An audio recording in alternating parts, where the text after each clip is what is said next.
Pakistan peoples party Punjab के सदर कमर जबान काहिरा ने पीपल्स पार्टी पंजाब सेक्रेटेरिएट में प्रेस कॉन्फ्रेंस करते हुए हुकूमत की जानिब से 3 चैनल्स की बंदिश को आजादी सहाफत के खिलाफ जंग करार दिया। उन्होंने कहा कि ये तीनों चैनल्स जो गवर्नमेंट ने बंद कर दिए हैं, ये हुकूमत का किया धरा आवाम के सामने ला रहे थे और हुकूमत ने इन चैनल्स को बंद करके आजाद सहाफत पर शब खून मारा है, जो किसी सूरत भी काबिले बर्दाश्त नहीं, क्योंकि मीडिया वही दिखाता है जो हो रहा होता है। पीटीआई की हुकूमत ने इन चैनल्स को बंद करके तंग नजर होने का सबूत दिया। इन्हीं मरियम नवाज को अगर आपने मंडी बहाउद्दीन में जलसा करने की इजाजत नहीं दी तो क्या लोग रुक गए? क्या उनका जलसा नहीं हुआ?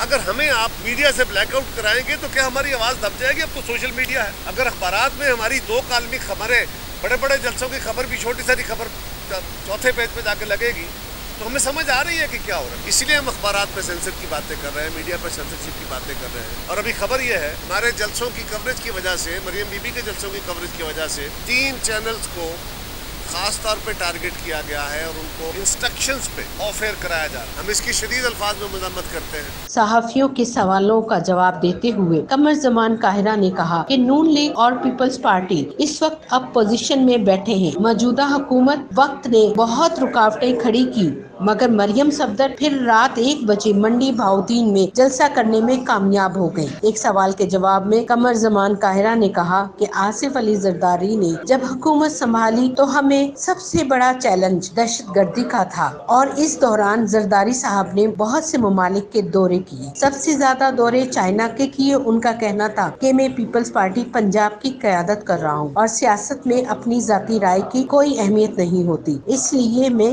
मतनाज़ा सवालात के जवाब नहीं देता। प्रेस कॉन्फ्रेंस का मकसद हुकूमत की जानिब से 3 चैनल्स की बंदिश को खत्म करवाना था। कैमरा टीम के साथ कशमाला कंदील, 26 पाक न्यूज़, लाहौर।